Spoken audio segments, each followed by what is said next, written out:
D and D, not D and D, not do not disturb. Do not disturb is also valid for both these teams because they've been snoozing through the tournament.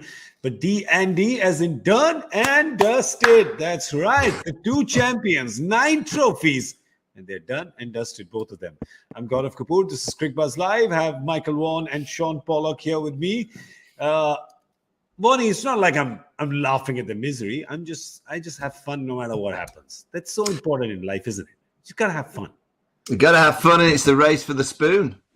Who's going to get it? Who's going to get it? Is it going to be yellow? Is it going to be blue? Is it going to be Polly's old mob? Or is it going to be MS? Who's getting the spoon? Who's getting the wooden spoon? Well, today, let's quickly tell you that MI has won the match. They've won it not as decisively as we thought they would, to be honest. And they gave a few hiccups to some of their fans who were just shaking their head because 4 wickets fell pretty quickly. It was 33 for 4. And at that time, even the biggest believers were beginning to doubt Polly. They're like, oh no, is this going to happen again? They were starting to. Although it was to start off with, they got to 30 and everything was under control. Just the 1 wicket down. Rohit Sharma was looking good. And then there would have been a few doubts starting to creep in. Chowdhury was superb. I like the tactics to bowl all the 8 overs of the fast bowlers out because that was the only real chance. And they asked questions, and I was happy with the energy. I was happy with their belief and what they put into trying to defend that score. Never enough, but they made them think about it. And at the end of the day, that was all they could really do. Yeah, Mukesh Chaudhary right up front, Warnie. You just love it when a young fast bowler can come and make the ball talk like that. Yeah, I mean, we like seeing striking. We like seeing the ball fly to all parts. But give me a T20 night when the ball just starts to swing a little bit. It makes it so much more interesting. And Polly mentioned at the halfway house about the techniques of players these days. As soon as you get any lateral movement, I mean, I don't want to blow too many tires up in terms of Shaun Pollock, but in this era, with the way that he used to move the ball, I think he'd have a field day with some of these techniques that you're seeing around the world. But that's just the modern game. They're so used to striking it. They're so used to the ball going straight on.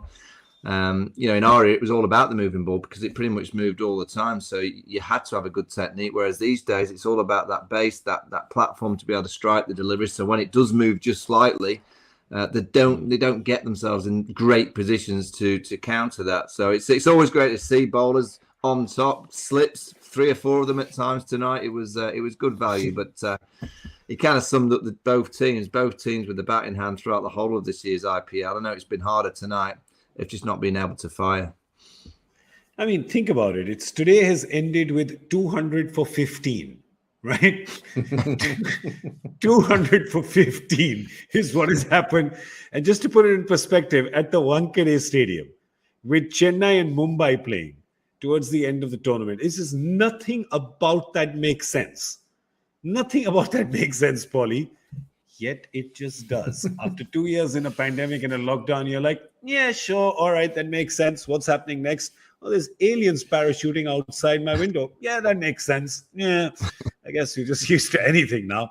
And that's what's going on. Who would have thought that 10 days before the league stage ends, both Mumbai and Chennai would be officially, mathematically, emotionally, physically, transcendentally, romantically, just out. They're done. They're finished. The campaign's over. As I said, D&D done and dusted for both of them. But you know what that means? As soon as you say bye-bye to the old, you usher in the new. Since 2016, these two have had it's not a monopoly, it's a duopoly. It's a duopoly, Polly, and the duopoly will be broken this year. The 7-year duopoly is gone. It will indeed, and now we just wait to see who else qualifies. Could there be a case where 4 people who've never won it before qualify? Rajasthan would have been the other ones that should sneak in, but the way they're playing lately, there's nothing taken for granted there. So we might get to the knockout stage with 4 new ones who've never ever won the title before, and then we've definitely got a brand new spanking winner. Yeah, Warnie, as they say, that's a spicy meatball. We want that. We want a new. You want a new. Yeah, all to play for. Do you like the way that, by the way, on the last 2 shows, I've been in a really sunny room, and now I'm in a really dark room.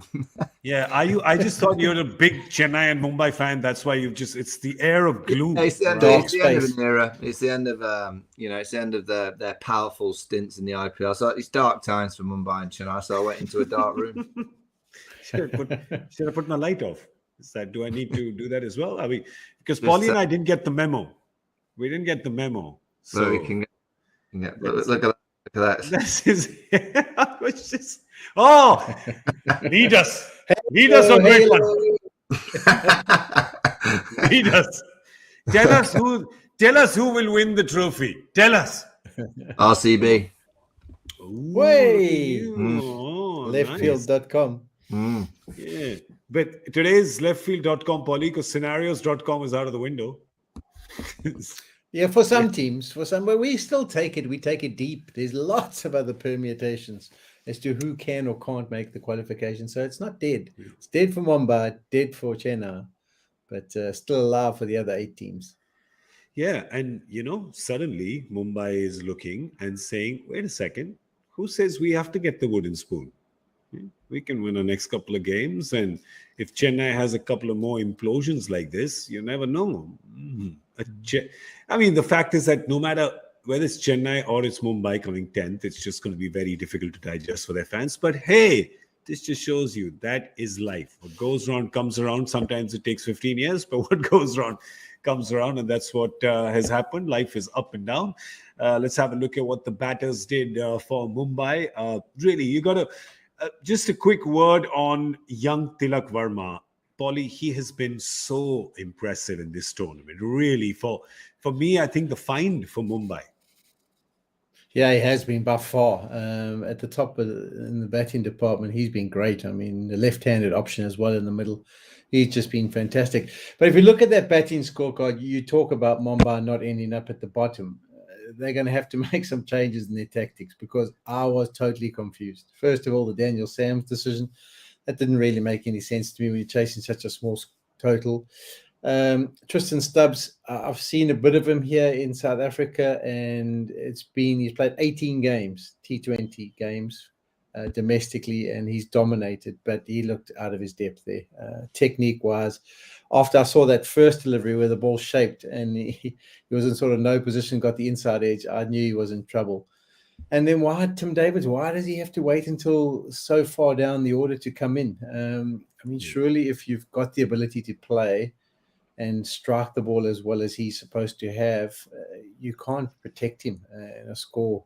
Once you're 4 wickets down, you've got to get him to the crease. So quite a few decisions there, I think, that they got wrong. I mean, whether it's an opportunity to have a look at people and thrust them into pressure situations, or maybe combinations of Daniel Sams can come in and smash next year if they get off to a good start. I don't know what they were looking for, but it didn't convince me, and it didn't sort of fool me with confidence into the way they played, particularly if they're trying to get off the bottom of the table.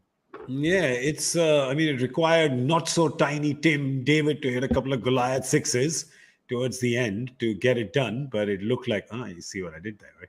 You see, there's just so much going on there. That's just in one sentence, just so much, because there's so much going on in the game. Might as well bring our A game to the show as well. But yeah, Vani, a couple of things about the Mumbai batting effort. First up, Rohit and Ishan are both really going to rue this. It was a great opportunity for both of them. Yeah, it was. Chasing a small target, it's pretty much a license, but they're not really in great form. They showed glimpses of it in recent games, but I think throughout all of this year's IPL, that combination at the top has just not managed to fight. It's not managed to find rhythm. Human beings generally, when they've had a few low scores or the ball's not hitting the middle of the bat, you overcomplicate, you overthink. Although Ishan Kishan, did he say he did think or he didn't think? Did he think tonight, or did you think? I didn't quite see whether he was thinking or not.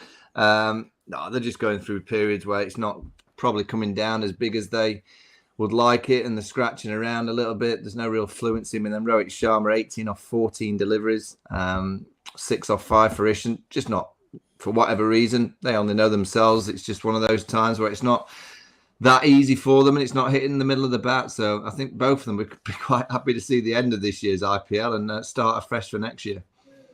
Yeah, it will. But a word on Tilak Varma as well from you, Wani.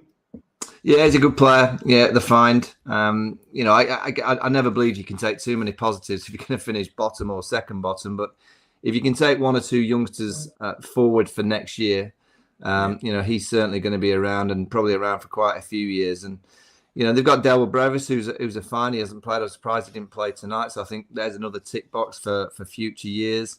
Other than that, they've not really. Tim David, again, you go back to the way that we've used Tim David throughout the IPL. They didn't use him at all for quite a few games, and in the last few games, you've seen that he's a powerhouse down that middle end. And what they're going to do with Kieran Pollard, maybe it's the end of him. But there's not a great deal that Mumbai can take forward. They'll just have to start afresh next year. All right, let's have a quick look at our Omnigel relief and recovery performer of the match. Omnigel, India's #1 pain recovery gel brand. It not only gives quick relief, but also recovery from pain. No dard for fans. We're talking about Daniel Sams, who right up front actually just, knocked the wind out of Chennai's sails, Polly. Yeah, he did those 3 wickets. Two of them, you'd probably say fortunate. The one LBW was probably missing leg stump and then the little burgle down the leg side. But I think the key to him is he did get the ball to move and he hit some decent lengths for those initial 2 or 3 overs. And, once he picked up 3 and there was another 2 wickets picked up from the other end, it basically was game done and dusted for CSK. How are they going to fight back? But in saying that, I think I was a little bit disappointed. I don't know. It's also maybe the modern era. The old days, you'd lose 2 or 3, you'd really get into the trenches and dig and try and get your way out and fight and try and put something competitive. I mean, at the end of the day, they get to 130 here, 130, 140, and they get to start like they did where they pick up 3 Mumbai quick wickets. Things could have been different, but there's no doubt that Sams was the one who started the pain and CSK never recovered. Yeah. They just, Wani, you've seen a lot of Sams in the Big Bash, right? I mean, I don't think we've seen any of his batting histrionics here right now in the IPL. No, I can tell you honestly, he's not a number 3. We've been getting not number 3s every day, haven't we? He's not number 3. No, he's dangerous down the back end. Dangerous with the ball. As you've seen tonight, he's got that ability to get wickets, and he just seems to get wickets with now and again not great deliveries. He's just got the knack of getting some wickets with the bat. He's down the bottom end. He can strike a few, and he's won a few Big Bash games with the bat. But he's not a number 3 when you're chasing such a small target. Surely if you're gonna throw someone else, just put Tim David at 3. just throw him in at number 3 finisher. Ashwin last night, Daniel Sams tonight.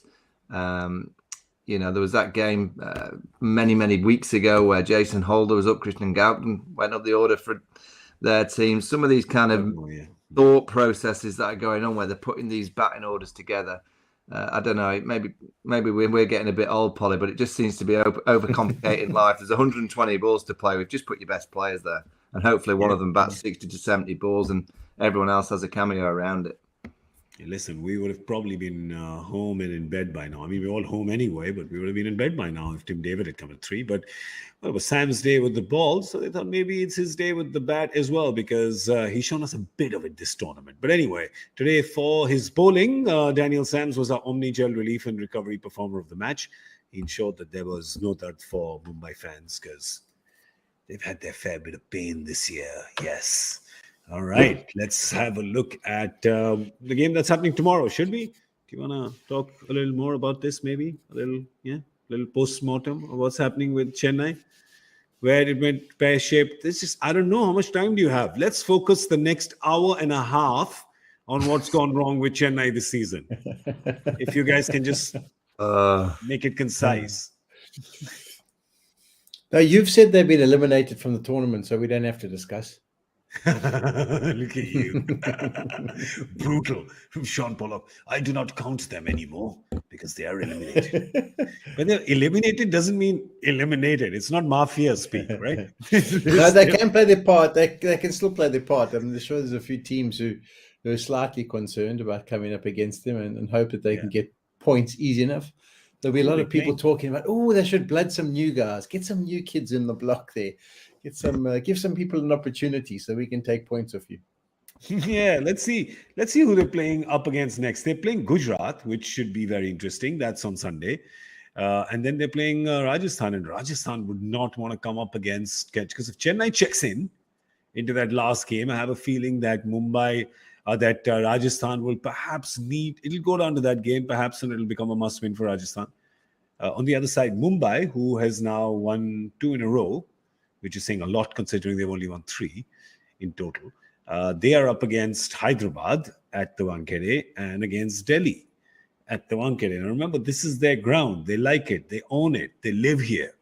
And again, 2 teams that have their playoff hopes hanging by a thread. So I think it's looking juicier. The Mumbai encounters are looking juicier, Bonnie. Yeah, I mean, it's the IPL. I mean, all these players are playing for contracts and positions. So I don't think it's like many other tournaments where, the team's at the bottom and they play one of the teams, trying to fight for an elimination spot. At the team at the bottom in other tournaments, you feel that they just throw the towel in it. I don't think it'll happen in the IPL. It just doesn't happen because there's so much at stake for the individual players. So, and it frees up players' minds. They know that they're not really playing for that desperate win. They're just playing for a bit of fun, their own kind of numbers, their own performances. And that can be very dangerous. So, yeah, I'm not too sure those teams that have to play Chennai and Mumbai will be that delighted. I think they'll be quite nervous about playing the yellows and the blues because they know they're a free spirit and they're just going to go for it. Well, the match on Friday is just a hop, skip, and jump from the Wankhede at the Vaughan Stadium. It's Bangalore playing Punjab. It's this one's definitely a lot more at stake than the game that was played today. If we have a look at the points table, you'll understand why I'm saying that, because Punjab, this is this for Punjab now. I mean, they are number 8, but there's a traffic jam there as well at 10 points, right? If they can jump up to 12, they won't overtake Delhi because of their net run rate.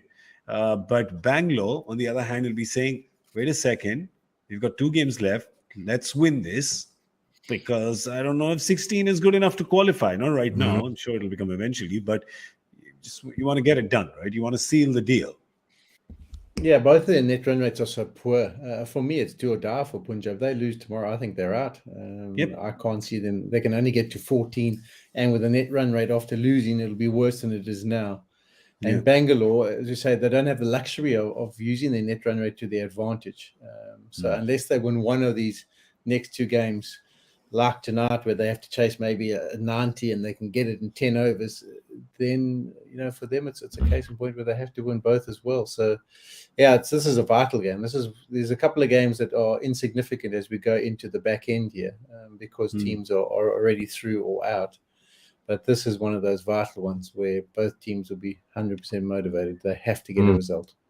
Yeah, because Bangalore's playing Punjab, and then after that, Bangalore's last game is against Gujarat. So it's not like, you can, pull the other team down, right? They're playing table toppers. So, which means that other teams around them also have, kind of an opportunity to go. But yeah, Bangalore wants to get this done, because I think about 5 weeks ago, Voni, we were saying that these guys might just end up being the first 1 or 2 teams to qualify. Yeah, I mean, they've played well at times. They've obviously had a few games where it's not quite gone as well as they would like. It's just the Virat Kohli factor. If you think that they've got to this position without really Virat contributing, what's the average? 21, striking it not that much over 115, 20. He's not had a great time of it, but he can find form with the likes of Faf and Glenn Maxwell and co. They're such a dangerous team, and that bowling lineup is fantastic. It really is a quality bowling line, particularly now the wickets are getting more warm with all the spin options.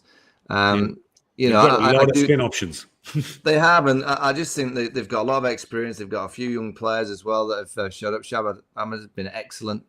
So they've got some good combinations, but they have got 2 big games and 2 tough games. Starting tomorrow, and then that last game, as you mentioned. If they can get through, they will have had to have win, obviously, one of the 2 games, if not both. That's why I just feel that if they can continue playing like they did in the last game, they've got a great sniff. They've got a great sniff of winning it if they get through to those eliminations, because I just like Faf. Not just as a captain, I just like him. I think he's got a great manner about him. I just like the way that he leads his team. And if he can just get these players to believe that they can get over the line, I think they can go all the way. Polly, I mean, if you look down that the team list that we just showed, the middle column is just all slower bowlers. And they can really exploit the conditions if they have those. I mean, not the kind of conditions that you had today at the Wankhede. Yeah, and we've mentioned as the tournament goes on, even some of the knockouts are happening in Calcutta. That surface tends to support the spinners as well. So they've got all those options. They really do have the ability if the pitches are worn. And I mean, which pitch in Mumbai is not worn at the stage of the tournament? They've all had so much cricket all over them. So there's no doubt that they will get some assistance. And yeah, I think they can be quite excited. It is just the batting part. And I think even from the Virat Kohli perspective, you've almost got to say to him, listen, Virat, you don't have to go and win the game for us. Just a certain contribution, which is I suppose it's quite difficult to talk about, the fact that you're only looking, if he gets you 35 of 20 balls, in many ways, that's done the job. Because of the way they've played this season, they've become very reliant on the other guys. So we've got the standards where we think, oh, Virat can get you 100 and win the game hands down. But he doesn't actually have to do that. And take a bit of pressure off him. Just say, listen, just go and back yourself, enjoy yourself, watch the ball and see what contribution you can make. And I reckon if Faf over the last few days hasn't had Virat in a room and just tried to take him back 10 years, just say, look, think 10 years ago, that you've not got all this profile, you don't have all this following, you're not married, you don't have a kid. You 10 years ago, you're just a little whippersnapper, and you're going out there and you're just going to try and whack the ball, and have some fun. Yeah. Just forget your age, forget what you've done, forget you've got about 400 million followers on social media. You've got all these people. Just try and have some fun when you bat. Yeah. And if he's away, I reckon if he gets to 35, I reckon he goes big. It's just those initial 0 to 10s that he's been struggling with. He's been getting out quite soon. I don't know how many noughts he's had. He's had 3, I think, in this year's IPL. Yeah. If he can get away and just show a little bit of that youthfulness that we used to see when he first came on the scene, surely he's going to be dangerous. What do you think Faf should do? Are you just like hypnotizing somebody, or you got a arm around but just get the halo behind you? Yeah, there you go. Just there get that. Go. Try and take him back 10 years. Oh gosh, but that may have just been the best part of the evening.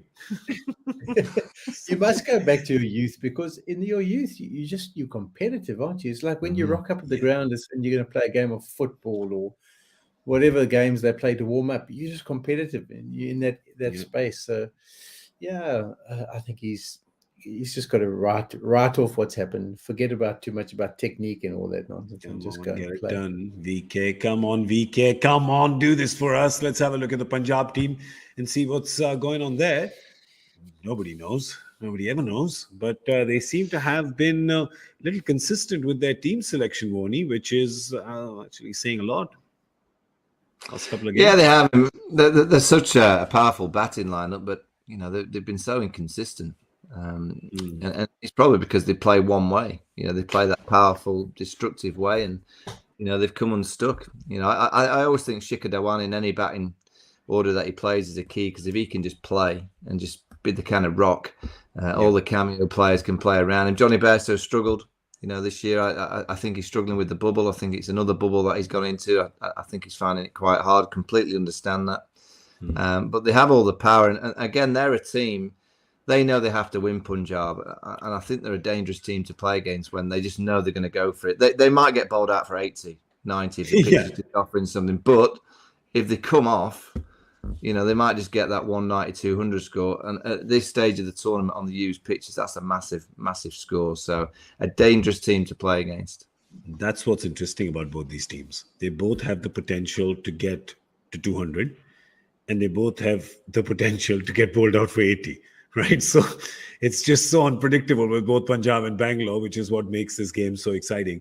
Problem for Punjab is you want teams to string wins together, but they haven't even won 2 back-to-back. So that's an area of concern. Consistency, it's a complete lack of it this time for Punjab. It just becomes every season, doesn't it? Any changes do you predict? Well, I'm not even going to put Polly and Warnie on the spot there because you can never predict Punjab's changes. But for once, it seems like they might just be settled on this 11 and go with it, unless they think Shah Rukh Khan has spent enough time at the back of or outside the classroom, standing like this, and maybe they say, "All right, we'll come back, we'll let you play." But it doesn't look like, because there's Rashid Dhawan playing at 7, and he's been decent with the ball as well. So I don't think that's going to happen. You can't do 6 batters and 5 bowlers, Polly. You can't bat with that formula. You can't play. Well, with that most of the batters would believe you could. But as bowlers, we believe we have still got a part to play. I know we've lost the plot a little bit, and we're almost bowling for wide lines these days in certain games, but we can still have an impact, and you need 5 of us. Yeah. All right, so Punjab, well, it's been win-loss for them. Let's see what they add to this tomorrow. And can Bangalore actually get there and, make a play for the top 2? Eh? That's in play as well. So can they do that? Can they? What's that thing I keep hearing on TV, which I don't understand? You qualify 1 and 2 to get 2 bites of the cherry. What? Cherries aren't big enough. Yeah, what does that mean? Get another bite of the cherry? That's why I've always thought that. I like what you're saying, because the cherry, you just eat it, you just go straight in, 1 bite. That's right. And you spit the pit out. And if you are having the pit in your second bite, then you're doing something wrong. That's not a good thing. 2 bites of the apple. 2 bites of the apple makes so much more sense, right? The forbidden fruit. All right. Forbidden fruit is also a joy factor question, because nobody can get that right ever. But today, I think Michael Vaughan has managed. He knew it. It wasn't even an either or. He just knew it. Here's the question. Who is the most famous triple centurion for the Nantwich, not the Sandwich Cricket Club? And now Michael Vaughan will tell us about where it is, what it is, what's the pin code, who started it, how much is the Cheshire. It's the Cheshire Premier League that they play. You can see it. You can see it from your house, can't you? Just like I can see the Vankade. Polly, do you know the answer? Got a guess? No, not a clue.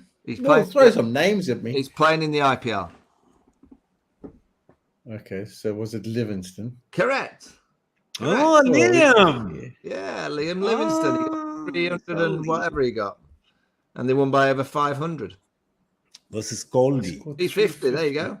I won by 500. 45 over game. You see what the opposition did there, Gaurav? What? You see what they did? They didn't pick any bowlers. They just picked batsmen. Yes. And that's right. They went for 500. Brilliant. But if they picked only batters, then why did they lose by 500? The batters should have come a little closer. Because they forgot that those batters would have to bowl, you see? Yeah, wow. Oh, that's amazing. Let's see who got this right. Liam Livingston was the correct answer. Let's have a quick look. Say, come on then.